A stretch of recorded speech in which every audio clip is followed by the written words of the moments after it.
Alappuzha പുന്നപ്പുറയിൽ gas സിലിണ്ടറിൽ പച്ചവെള്ളമെന്ന് പരാതി. 3 ദിവസം മുമ്പാണ് ഫുഡ് പ്രോഡക്റ്റ് സ്ഥാപനത്തിലേക്ക് ഗ്യാസ് സിലിണ്ടർ വാങ്ങിയത്.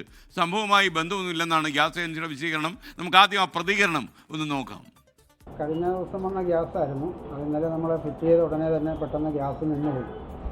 അങ്ങനെ പരിശോധിച്ച് മാറ്റി വെച്ചപ്പോൾ ഗ്യാസിനകത്ത് വെള്ളം ഉള്ളതുപോലെ ഒരു കുലുക്കം, വെള്ളത്തിൻ്റെ ചലനം കേൾക്കുമ്പോൾ നമുക്കറിയാമല്ലോ. അങ്ങനെ നമ്മൾ ടെസ്റ്റർ വെച്ച് കുത്തി നോക്കുമ്പോൾ അകത്തുനിന്ന് വെള്ളമാണ് വരുന്നത്. അപ്പോൾ ആകെ നമ്മൾക്ക് ഈ കുറ്റിയിൽ നിന്ന് ആകെ 38 കിലോ ആണ് ആ വെയിറ്റെങ്കിലും 19 കിലോ ആ സിലിണ്ടറിൻ്റെ ഭാരമാണ്. ബാക്കി 19 കിലോ ഗ്യാസാണ് നമുക്ക് ഉപയോഗിക്കാൻ കിട്ടേണ്ടത്. നമുക്ക് 9 കിലോ കിട്ടിയിട്ടുണ്ട്. ബാക്കി 10 കിലോ വെള്ളമാണ് ഉള്ളത്. ഇവിടെ കൊണ്ടുവന്ന് നടക്കുന്ന ഏജൻസിയുടെ ആൾക്കാർ വന്നപ്പോൾ അവർ കൈമലർത്തിയാണ്, അവർക്കൊന്നും അറിയില്ല എന്നാണ് പറയുന്നത്. യെസ്, അശ്വിൻ പാലാഴി നമുക്കൊപ്പം ചേരുന്നു. ഗ്യാസിന് പകരം പച്ചവെള്ളം എന്ന കാര്യത്തിൻ്റെ കൂടുതൽ വിവരങ്ങൾ എന്താണ് പറയാ അശ്വിൻ?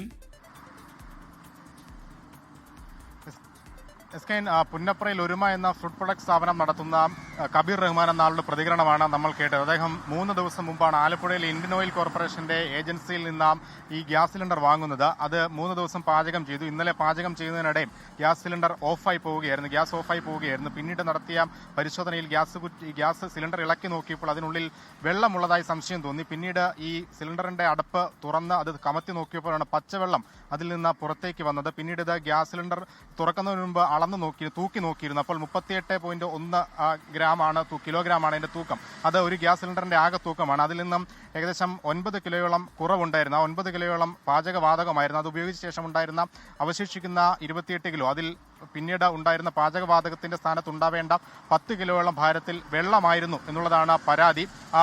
അതിൽ നിന്ന് വെള്ളം പുറത്തേക്ക് വരുന്ന ദൃശ്യങ്ങളടക്കമാണ് നമ്മളിപ്പോൾ പ്രേക്ഷകരെ കാണിക്കുന്നത്. എന്തായാലും ഇന്ത്യൻ ഓയിൽ കോർപ്പറേഷന്റെ ഏജൻസിയിൽ ഇതുമായി ബന്ധപ്പെട്ട് കബീർ റഹ്മാൻ അന്വേഷണം നടത്തിയെങ്കിലും തങ്ങൾക്ക് ഇതുമായി ബന്ധപ്പെട്ട് യാതൊരു ബന്ധവുമില്ല, എന്താണ് സംഭവിച്ചതെന്ന് അറിയില്ല എന്ന കാരണം പറഞ്ഞ് അവർ കൈയൊഴിയുകയായിരുന്നു. എന്തായാലും ഇതുമായി ബന്ധപ്പെട്ട് പരാതിയുമായി മുന്നോട്ട് പോകാനാണ് അദ്ദേഹത്തിന്റെ തീരുമാനം. ഈ പാചകവാതക ക്ഷാമമൊക്കെ വലിയ തോതിൽ മുന്നോട്ട് പോകുമ്പോഴാണ് ഇത്തരത്തിലുള്ള മുതലെടുപ്പുകൾ കൂടി ഏജൻസികളുടെ ഭാഗത്തു നിന്ന് ഉണ്ടാകുന്നത്.